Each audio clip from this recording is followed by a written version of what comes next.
Where's Mike? Mike, Diane and Dementia number 19.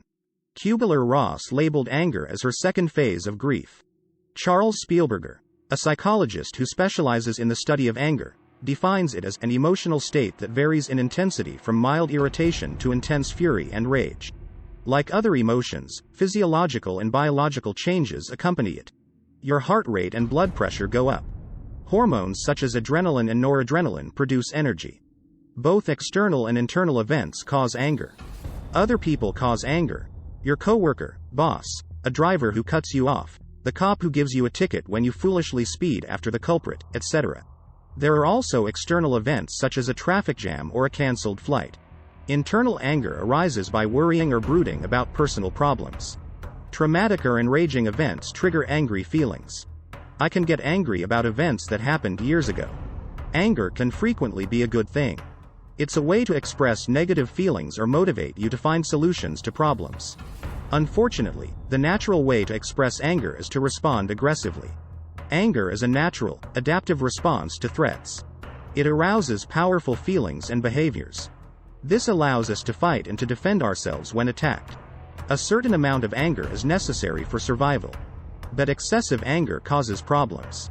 Increased blood pressure and other physical changes associated with anger make it difficult to think straight. This can harm your physical and mental health. Anger fueled much of my early life.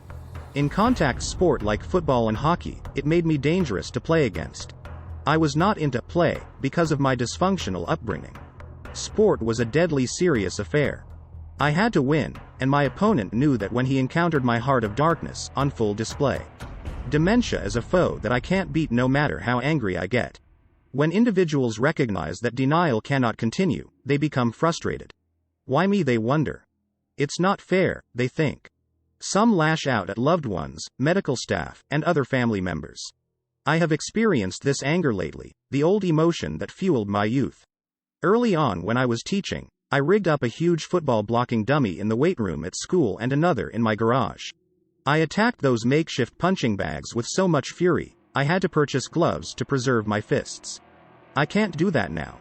Expressing anger is a delicate process. Our parents told us to count to 10. We can't lash out at every person or object that irritates or annoys us. Laws, social norms, and common sense limits how far our anger takes us. People use both conscious and unconscious processes to deal with acrimony. The three main approaches are expressing, suppressing, and calming. The healthiest way to express anger is in an assertive, not an aggressive manner. We must learn how to make clear our needs, and how to get them met, without injuring others.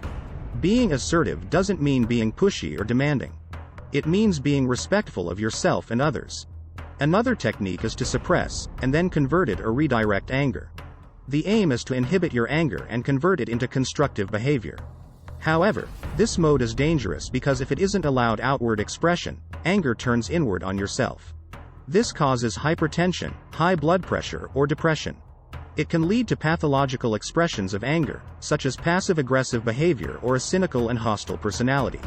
We have encountered people who constantly put others down, criticize, and make cynical comments, unable to constructively express their anger. They have few successful relationships. The last option is to calm oneself down inside. We develop strategies to control internal responses, lower our heart rate, and let the feelings subside. Dr. Spielberger warns that, when none of these three techniques work, that's when someone, or something, is going to get hurt. We have encountered people who are easily angered, with a low tolerance for frustration. They can't take things in stride, and become infuriated when the situation appears unjust, even for something as trivial as being corrected for a minor mistake. People who are easily angered often come from families that are disruptive, and not skilled at emotional communications. Welcome to my world. The "let it all hang out" theory is often used as a license to hurt others. I'm angry at my situation, and in my weaker moments when I can't take it anymore, I get angry with Diane, which is so unfair to her. Inevitably, I feel remorseful. I need help. I'm booked to see a counselor. Maybe I will punch him out. For one slight second, that might help make me feel a little better. A characteristic that has helped me in crisis is my sense of humor. If that fails, I know I am in deep trouble. This is a YouTube video based on my Facebook entries on dementia. I welcome your thoughts and prayers.